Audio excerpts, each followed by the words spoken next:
Hello everyone, Manithral here, and welcome to the weekly update video for OSRS, sorry. So we have quite a bit to go through today, so please bear with me as we have first up the hot issues and hotfixes. So, World 345 is currently offline. They're currently working to get the world back on. It should be available again tomorrow, April 15th. And an update will be made to the news post once it goes live to this one right here. So it will be live tomorrow. The players interacting with the same inactive golem will cause the NPC to disappear, which has been resolved. Players are receiving a game message upon logging in about obtaining graceful items, even if they haven't gotten any. That has been resolved.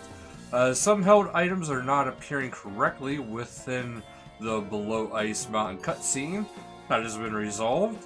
And some relics from the Ice Mountain dungeon are not unlocking as intended within the collection log. This has been fixed for anyone that now unlocks the relic pieces.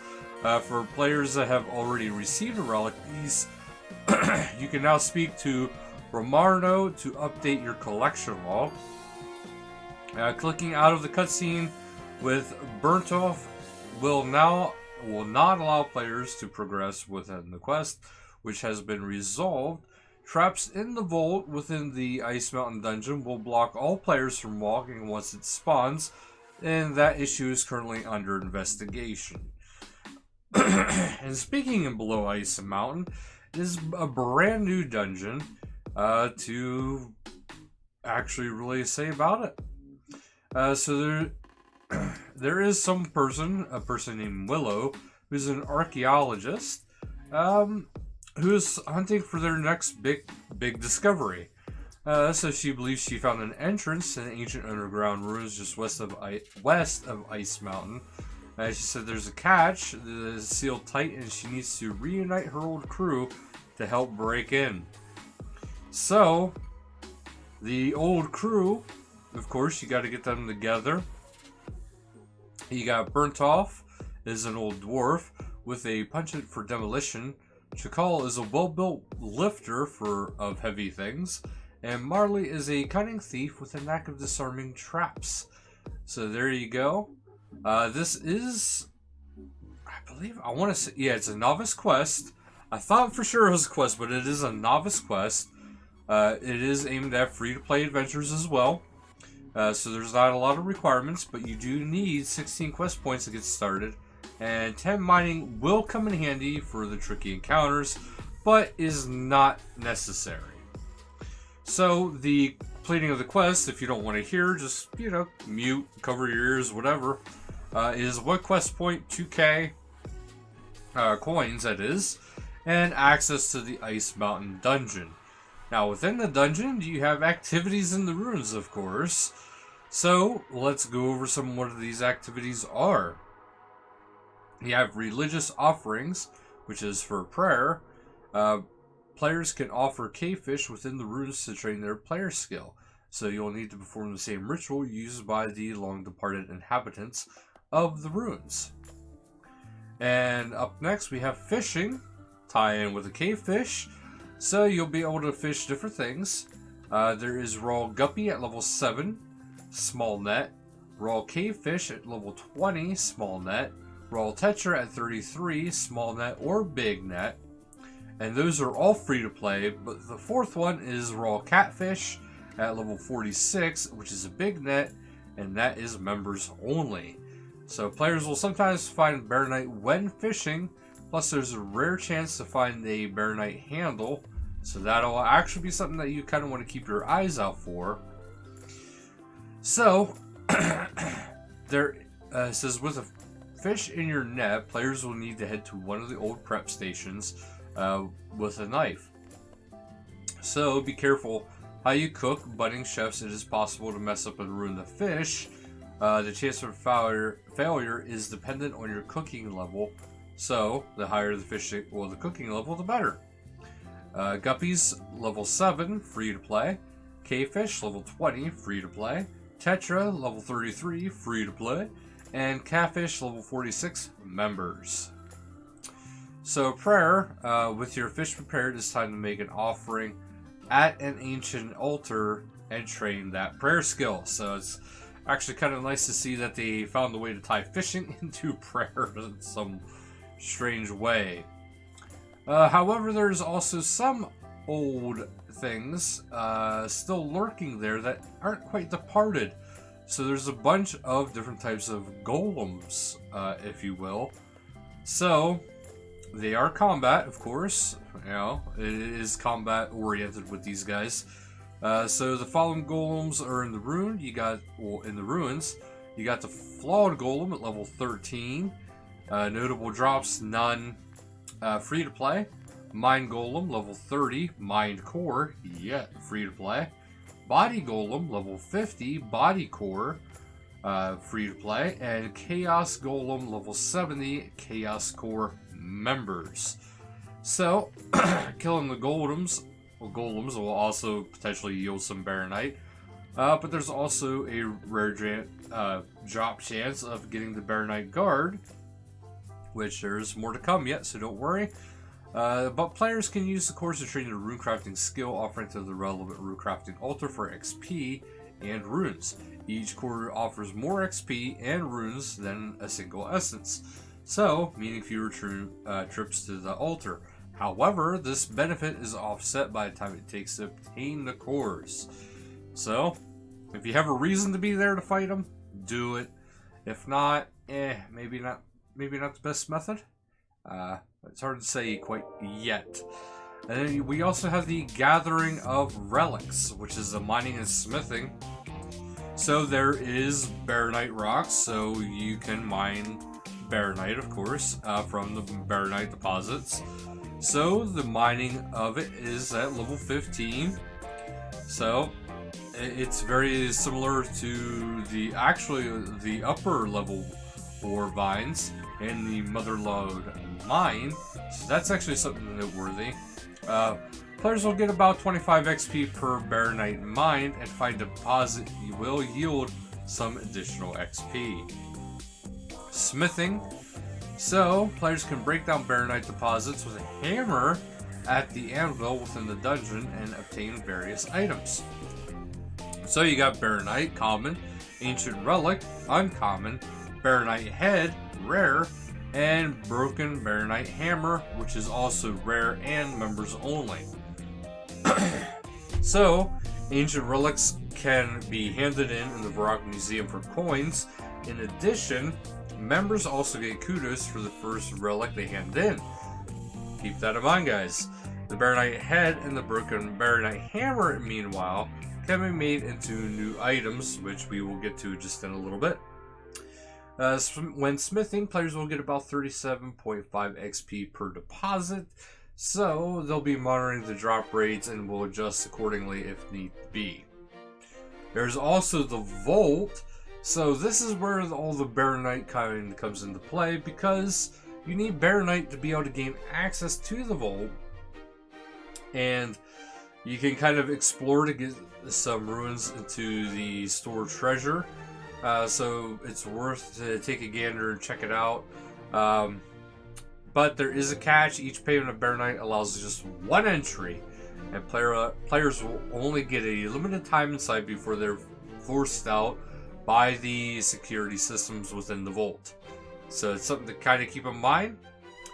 The Vault is a maze itself and home to many chests. Players have 1 minute to claim as many chests as possible and then reach the exit. If the player doesn't make it out of time, all the precious bounty will be lost. Keep that in mind, guys. You have to get to the end. Players will be able to stack Baronite payments to make Vault entry more convenient. For example, a player could pay 20 entries in a single transaction. Pretty smooth. So, in other rewards, there is the offer new and unique rewards, of course, so snag yourself one of these. The following. You have the Baronite Mace. It is an untradeable mace, and you need the Baronite handle, guard, and head in order to make it. Once you have all three, a character within the runes will tell you how to combine them to finish the Baronite Mace. You'll need some Baronite, obviously. The clue's in the name. The mace is positioned slightly below Rune Scimitar. It's useful crush weapon for low to mid levels. Requires level 40 attack. The mace also comes with a unique effect, which is the Golem Bane weapon. That means it will provide extra accuracy when and damaging when fighting golems. So that's actually pretty cool. As the item is untradeable, it will have similarity to items like the Fire Cape on Death. So I'm sure everybody was actually kind of curious about that. Then there's also the Dwarven Hammer. This is a members only one. It is an untradeable hammer that was once used to smith equipment a long time ago by ancient dwarves. So you will first need to find the busted version while breaking down Baronite deposits. A character within the runes will tell you how to repair it. So it will function as a normal hammer when skilling, but because it can be equipped in the main hand, it frees up an inventory slot. Note that the hammer has no combat stats when equipped. Something else to keep in mind. So there's also runes area buffs. Players will be able to spend Baronite to unlock various buffs and effects that only work within the runes.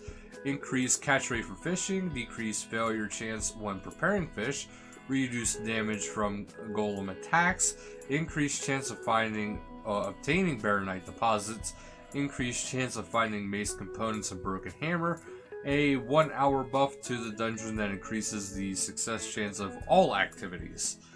So, that's pretty good, guys. Hope you're enjoying the hunt and getting those new items.